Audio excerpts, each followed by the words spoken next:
ଭାରତରେ ଅନେକ ରାଜନୈତିକ ଦଳ ଅଛନ୍ତି ଯେଉଁମାନେ ନିଜ କାର୍ଯ୍ୟକର୍ତ୍ତାମାନଙ୍କ ପାଇଁ ନିଜର ଆଇଡିଓଲୋଜି ପାଇଁ ସେମାନେ ସବୁକିଛି ବଳି ପକାଇ ଦେଇଛନ୍ତି।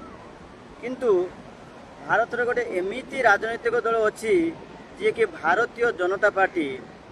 ଏହି ଦଳ ବର୍ତ୍ତମାନ ଏମିତି ଭାବରେ ଅବସ୍ଥାରେ ପହଞ୍ଚି ଯାଇଛି ଯିଏକି ନିଜର କାର୍ଯ୍ୟକର୍ତ୍ତା, ନିଜର ସମର୍ଥକ, ନିଜର ଆଇଡିଓଲୋଜିକୁ ବିଜେପିର ଆଇଡିଓଲୋଜିକୁ ଭଲ ପାଇ ଯେଉଁମାନେ ବଳିଦାନ ଦେଇଥିଲେ, ଦଳ ପାଇଁ ନିଜର ସର୍ବସ୍ୱ ନିଛାବର କରିଥିଲେ, ଆଜି ଏହି ଦଳ ସେଇମାନଙ୍କ ପାଇଁ କାଳ ସାଜିଛି।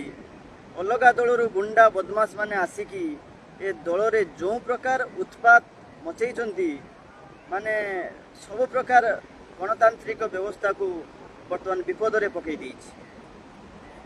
ଆମ ଓଡ଼ିଶାରେ ବର୍ତ୍ତମାନ ଯେଉଁ ଭଳିଆ ମୋହନ ସରକାର, ବିଜେପି ସରକାର ଯେଉଁ ଭଳିଆ ଅତି ନିର୍ଲଜ୍ଜ ଭାବରେ କାମ କରୁଛନ୍ତି, ତାକୁ ଦେଖିଲେ ଆଶ୍ଚର୍ଯ୍ୟ ବି ଲାଗୁଛି, ଦୁଃଖ ବି ଲାଗୁଛି ଏବଂ ନିଜ ଦଳର କାର୍ଯ୍ୟକର୍ତ୍ତାମାନଙ୍କ ପ୍ରତି ଯେଉଁ ପ୍ରକାର ଅମାନୁଷିକ ଭାବରେ ନିର୍ଯାତନା, ନ୍ୟାୟ ଦେଇପାରୁନାହାନ୍ତି, ତାକୁ ଦେଖିଲେ ବହୁତ ଦୁଃଖ ଲାଗୁଛି।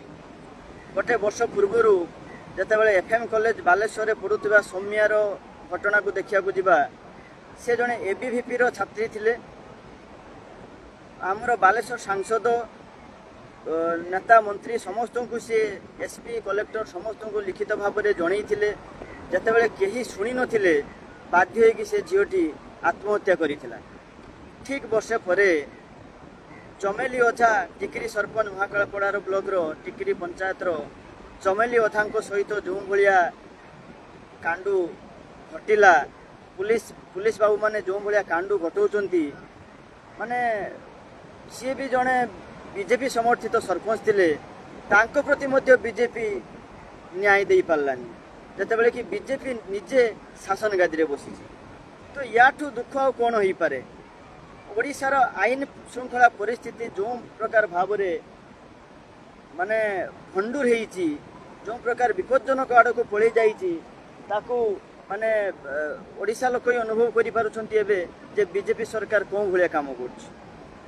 ବାଲିଅନ୍ତା ଘଟଣା, ସେମିତି ଗୋଟେ ପିଲାକୁ ବାଡ଼େଇ ଲୋକେ ମାରିଦେଲେ, ପୁଲିସ ବାବୁମାନେ ଛିଡ଼ା ହେଇକି ଦେଖିଲେ, କିଛି କରିପାରିଲେନି।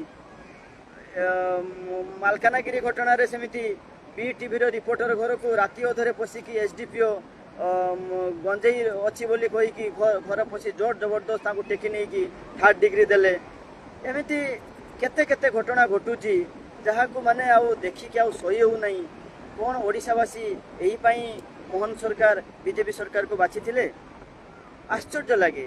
ଯେଉଁ ବିଜେପିକୁ ଦିନେ ଆମେ ରାମ ମନ୍ଦିର, ଟ୍ରିପଲ ତଲାକ, CA, ଧାରା 370 ଉଚ୍ଛେଦ, ଏଇଭଳିଆ ମାନସିକତାର ଆଇଡିଓଲୋଜିକୁ ନେଇକି ଆମେ ବିଜେପି ଦଳକୁ ଭଲ ପାଉଥିଲୁ, ବିଜେପି ପାଇଁ ଦିନ ରାତି ସୋସିଆଲ ମିଡ଼ିଆରେ ପୋଷ୍ଟ କରି ଆସୁଥିଲୁ। ମୁଁ ବି ଜଣେ ବିଜେପିର ଦୃଢ଼ ସମର୍ଥକ ଏବଂ କାର୍ଯ୍ୟକର୍ତ୍ତା ଥିଲି।